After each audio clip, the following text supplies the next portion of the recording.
Hola a todos, soy Andrés Felipe Flores y bienvenidos a un nuevo capítulo de Al día con las guías en tutorías medicina interna. El día de hoy vamos a hacer un resumen ejecutivo de las guías CADIGO 2024 de nefritis lúpica. Recuerden que si quieren apoyar este tipo de contenido pueden suscribirse, dejar un like y darle a la campanita. Además, los invito a seguirme en mi Instagram personal @andresf.med, por donde estoy compartiendo con ustedes muchísimo contenido académico. Y aprovecho la ocasión para invitarlos a conocer mi diplomado de medicina interna que está disponible en la plataforma de medilearners.com. El link lo encuentran en la descripción de este video, así como el resto de la oferta académica que tenemos disponible para ustedes. No siendo más, vamos adelante con el video. Antes de empezar, algo importante aclarar es que vamos a hablar únicamente del resumen ejecutivo de las guías, que están enfocadas básicamente en manejo y un poquito de diagnóstico. No vamos a hablar de fisiopatología y demás. Hice un video más completo de nefritis lúpica y las guías. Si lo quieren ver, el link está en la descripción. Si solo les interesa el resumen de qué dicen las guías, este es el video perfecto para ustedes. Listo. Entonces, introducción: 20 a 60% de los pacientes que tienen lupus en algún momento van a tener algún grado de afección renal y esta se asocia con mayor mortalidad. ¿Qué es lo que busca uno? Detectar y tratar esta afección renal de forma temprana, porque si no los pacientes progresan y llegan a terapia de reemplazo renal. Si bien en general uno habla de nefritis lúpica y las guías de nefritis lúpica, es importante saber que hay otras formas de compromiso renal por el lupus, como tubulopatías, microangiopatía trombótica, pocitopatía, glomerulosclerosis colapsante, entre otras. Clínicamente, en general, pues los pacientes son asintomáticos y si uno los detecta por síntomas, pues el paciente muy probablemente va a estar en algún contexto de severidad y va a necesitar terapia inmunosupresora urgente. Por esto es importante la tamización, como habíamos mencionado, sobre todo en pacientes con más riesgo, como raza asiática, africana, hispana, lupus de inicio en la infancia, entre otros. ¿Cómo nos dice la guía acá? Digo que deberíamos buscarlo. Deberíamos buscarlo con creatinina y función renal, uroanálisis con sedimento y relación PC, además de niveles de complemento y anti-DNA que me hablan de posible actividad y compromiso renal. ¿Cuándo voy a pedir esto? Cuando diagnostico el paciente, en el seguimiento del paciente y cuando tengo sospecha de que el paciente haya tenido un flare. Y tengo dos posibilidades de afección renal. Una es que haya un deterioro en la tasa de filtración glomerular. Y ahí yo me tengo que preguntar, ¿es o no es por el lupus? Si sí, biopsia. Si no, pues determino por qué y lo trato. La otra posibilidad es que tenga sedimento activo, ¿cierto? Porque el lupus usualmente va a ser una glomerulonefritis. Si no, si digamos es por otra causa, pues nada. Y si sí, pues lo que yo tengo que hacer es una proteinuria, ¿cierto? En 24 horas. Si es mayor a 500 miligramos, biopsia. Mientras que si no, no hago absolutamente nada adicional. ¿Por qué este punto de corte de 500? Porque cuando es inferior, pues digamos no va a haber indicación de tratamiento. Usualmente es una nefritis lúpica clase 1 o 2. Algo importante es que la biopsia es vital porque es la única forma de confirmar si yo tengo que darle tratamiento a mi paciente e idealmente debe ser leída por un experto para determinar el índice de actividad y el score de cronicidad, porque entre más crónica pues menos se va a beneficiar de tratamiento porque ya el daño es irreversible, mientras que entre más activa pues más se va a beneficiar del tratamiento. Una vez yo diagnostico la nefritis lúpica, el manejo va a ir con medidas generales, en donde a todos los pacientes les voy a poner cloroquina. No porque haya un estudio de nefritis lúpica con cloroquina, pues con hidroxicloroquina, sino porque tiene muy pocos eventos adversos y tiene una gran cantidad de posibles beneficios. Si no hay hidroxicloroquina, pongo cloroquina y algo importante es que yo no tengo que esperar a ningún oftalmólogo para poner hidroxicloroquina. Solo los pacientes necesitan valoración por oftalmología anual y es o desde los 5 años del tratamiento o al año del tratamiento si hay algún factor de riesgo adicional en el caso del año del tratamiento, que es uso de tamoxifeno, tasa de filtración menor a 60, dosis mayor a 5 miligramos por kilo o que no use hidroxicloroquina sino cloroquina. Y si el paciente tiene una tasa menor a 30, debo reducirle el 25% de la dosis. Y junto con el manejo general va a evaluar el riesgo cardiovascular, prevenir infecciones, osteoporosis, cáncer y muy importante la anticoncepción en los pacientes y en todos pues establecer medidas de protección renal.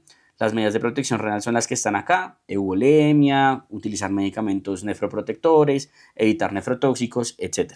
A nivel cardiovascular, pues tratar la dislipidemia, la hipertensión, la obesidad, el tabaquismo, etc. En el riesgo de infección, pues VIH, hepatitis, siempre lo va a pedir a los pacientes en la búsqueda diagnóstica de la glomerulonefritis. Profilaxis para neumocistosis si el paciente pues va a utilizar corticoide a dosis altas, vacunación para todos, etc. Y en cuanto a la anticoncepción, pues lo ideal es utilizar métodos no hormonales y se usan ojalá que sean solo de progestágenos y si llegan a ser combinados que tengan menos de 30 microgramos de estradiol. En cuanto ya al manejo específico, si es una clase 1 o 2, básicamente no lo voy a tratar, ¿cierto? Voy a tratarlo si tiene una indicación diferente al riñón para tratarlo.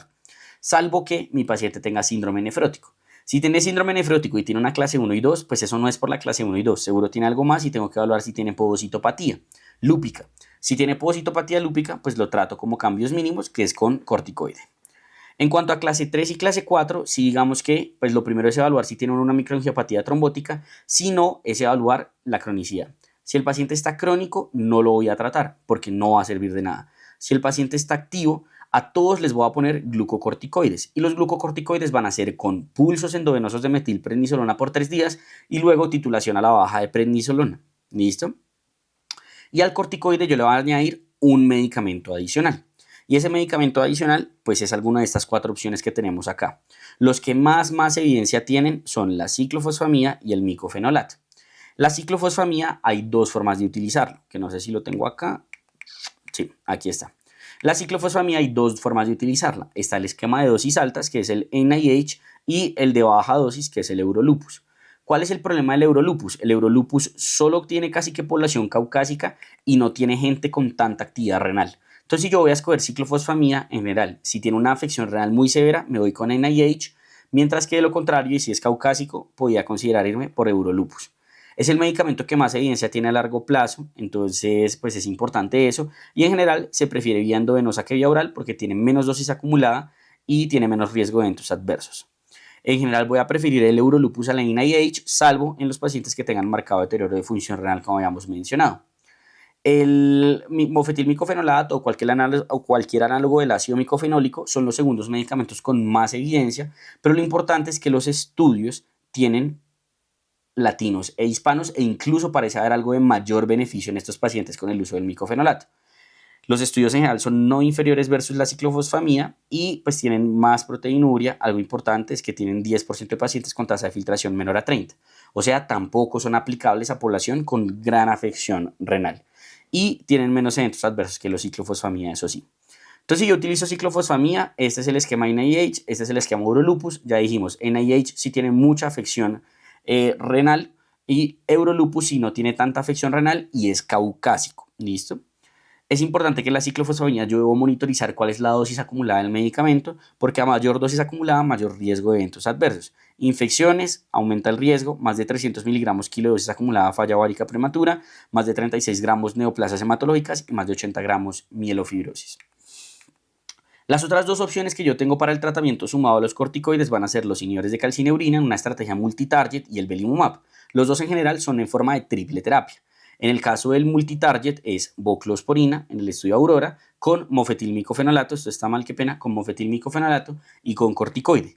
Solo hay un estudio sin mofetilmicofenolato que tiene resultados alentadores, pero toca esperar. Por ahora es triple terapia.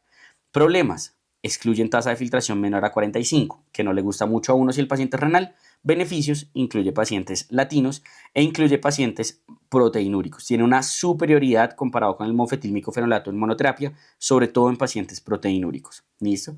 Y en cuanto al belimumab, tenemos el BLISS-LN, que es un estudio de triple inmunosupresión de triple inmunosupresión, que puede ser básicamente con ciclo o con mofetilmicofenolato junto a los corticoides. Tiene principal evidencia en caucásicos y asiáticos, no hay casi población ni afroamericana ni latina. Tiene una gran cantidad de actividad extrarrenal, o sea, los pacientes tienen muchas manifestaciones más allá del riñón por el lupus y excluyen pacientes con tasa menor a 30. Tiene menos eventos adversos, pero es superior en términos de desenlaces. ¿Listo? Y tiene digamos como un estudio post-hoc o un seguimiento post-hoc que muestra que hay menos eventos adversos con el uso del belimumab y hay un beneficio sobre todo en no nefróticos y en pacientes que tienen belimumab junto con el mofetilmicofenolato.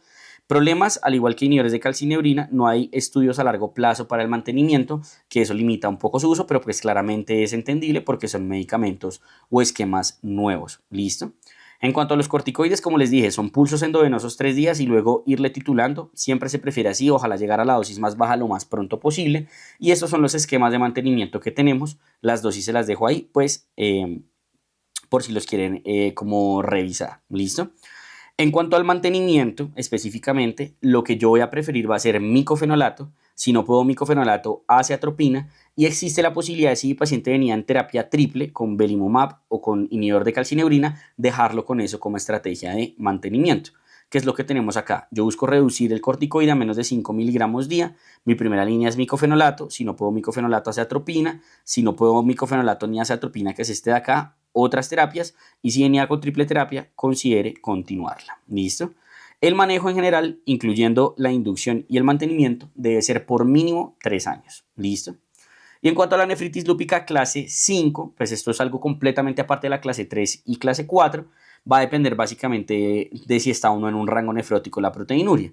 Si no está en un rango nefrótico, en general básicamente es hidroxicloroquina, nefroprotección y la inmunosupresión está guiada por las manifestaciones extrarrenales. Si está nefrótico o llega a tener deterioro de proteinuria, de función renal, etc., le pongo esquema inmunosupresor, en donde ahí lo que más tiene evidencia es el micofenolato, puedo considerar ciclofosfamida y como vimos, sobre todo esos estudios de triple terapia multitarget con inhibidores de calcineurina, yo creo que aquí van a ser la terapia de elección.